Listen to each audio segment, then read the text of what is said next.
સ્વાગત છે આપનું રંગત ચેનલમાં।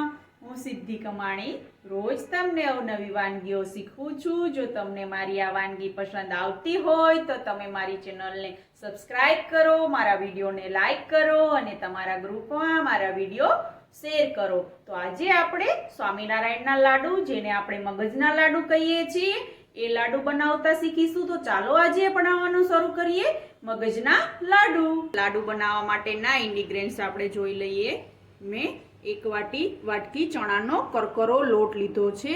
જે ઘરે આપણે ચણાની દાળ હોય છે તેને મેં સેજ શેકી અને ઠંડી કરી અને પછી કરકરી દળી લીધી છે। તો આપણે એક વાટકી લોટ હોય તો એની સામે અડધી વાટકી ઘી અને અડધી વાટકી દળેલી ખાંડ લેવાની છે। એટલે આપણા લાડુ એકદમ માપથી બનાવશું તો ખૂબ જ સરસ ટેસ્ટી બનશે।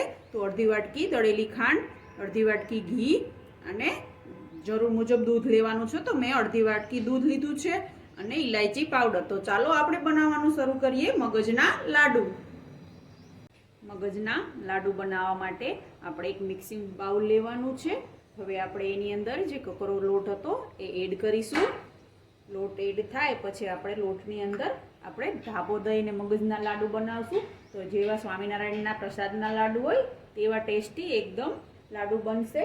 તો આપણે હવે લોટનો ધાબો દેવાનો છે। તો આપણે એની અંદર 2 ચમચી ઘી અને 2 ચમચી દૂધનો ધાબો દઈને 5 થી 10 મિનિટ રેસ્ટ કરી પછી આપણે લાડુ બનાવીશું। તો આપણે હવે લોટની અંદર 2 ચમચી ઘી એડ કરવાનું છે। 2 ચમચી ઘી એડ કર્યું તો આપણે જેટલું ઘી એડ કરીએ એટલું જ દૂધ એડ કરીને બનાવવાના છે। તો હવે આપણે એની અંદર 2 ચમચી દૂધ એડ કરીશું। દૂધને આપણે મીડિયમ ટેમ્પરેચર ઉપર રાખી અને પછી લેવાનું છે। એકદમ ઠંડુ દૂધ એડ નહીં કરવાનું। તો હવે આપણે લોટમાં ઘી અને દૂધ પ્રોપર રીતે મિક્સ કરી અને ધાબો દઈ અને પછી થોડીવાર રેસ્ટ માટે રાખી દેશું અને પછી આપણે એને ચાળણી વડે ચાળી લેશું, જેથી આપણા લાડુ એકદમ મસ્ત ટેસ્ટી બને।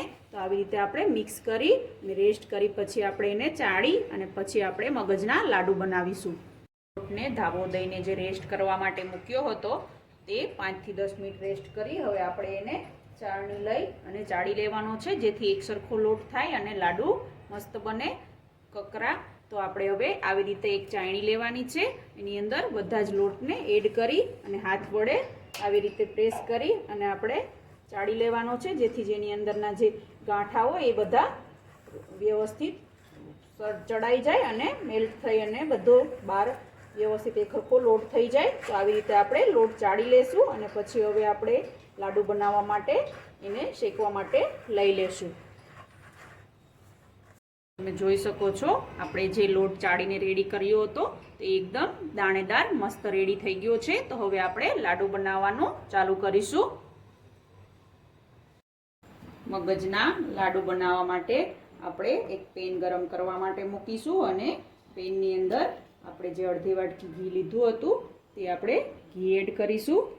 તો આપણે એક વાટકી લોટની સામે અડધી વાટકી ઘી લઈને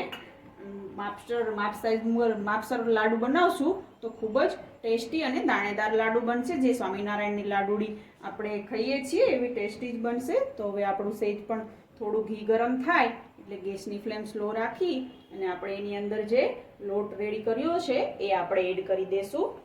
આપણો લોટ પ્રોપર વ્યવસ્થિત બધો એડ થાય પછી આપણે ઘીની અંદર એને મિક્સ કરવાનો છે।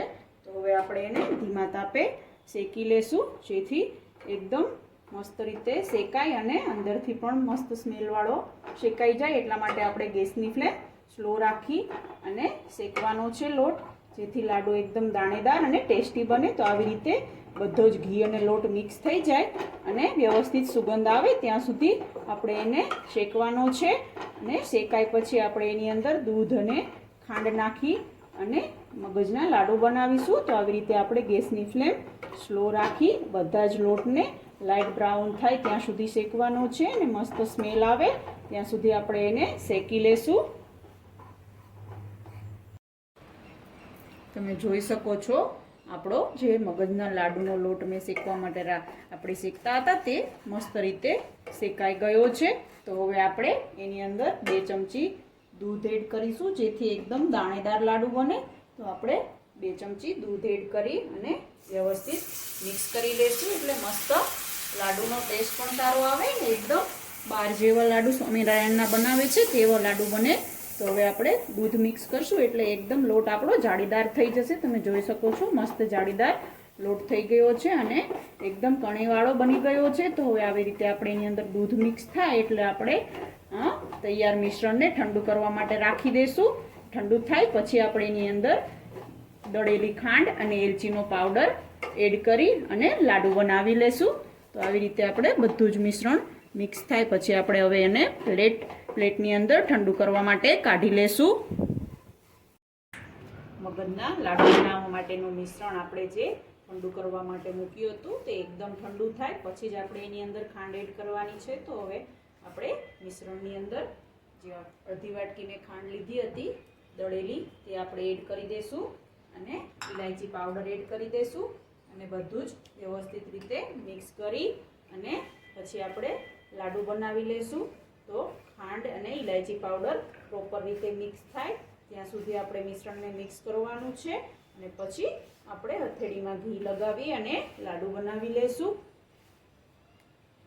લાડુ બનાવવા માટેનું મિશ્રણ આપણે જે મિક્સ કરીને રેડી કર્યું હતું તો હવે આપણે એમાંથી લાડુડી બનાવી લઈશું. મગજની નાની નાની આવી રીતે એક હાથે દબાવી અને લાડુ બનાવવાનો છે જેથી વ્યવસ્થિત લાડુ મસ્ત બની જાય. તો આવી રીતે આપણે બધા જ લાડુને દબાવીને ગોળ બનાવીને રેડી કરી લેશું. તો આવી રીતે આપણે બધા જ લાડુ બનાવીને સર્વ કરવા માટે પ્લેટમાં લઈ લેશું. આપણા મગજના લાડુ બનીને રેડી થઈ ગયા છે તમે જોઈ શકો છો. તો હવે આપણે લાડુને સર્વિંગ પ્લેટમાં લઈને સર્વ કરી દેશું. તો તૈયાર છે આપણા મગજના લાડુ. આને સ્વામિનારાયણ લાડુ પણ કહી શકાય છે જે સ્વામિનારાયણના પ્રસાદમાં વપરાય છે એ લાડુ. તો જો તમને મારી આ રેસીપી ગમી હોય તો તમે મારી ચેનલને સબસ્ક્રાઇબ કરો, મારા વિડીયોને લાઈક કરો અને તમારા ફ્રેન્ડ સર્કલમાં મારા વિડીયો જરૂરથી શેર કરો. અને તમે પણ ઘરે આ રેસીપી ટ્રાય કરો અને તમને આ રેસીપી કેવી લાગી તે મને કમેન્ટ બોક્સમાં જરૂરથી જણાવો. તમારા સજેશન પણ મને કમેન્ટ બોક્સમાં જરૂરથી જણાવો. તો આવી જ નવી વાનગીઓ જોવા માટે જોતા રહો રંગત ખાણીપીણીના શોખીન ગુજરાતીઓની. Thanks for watching.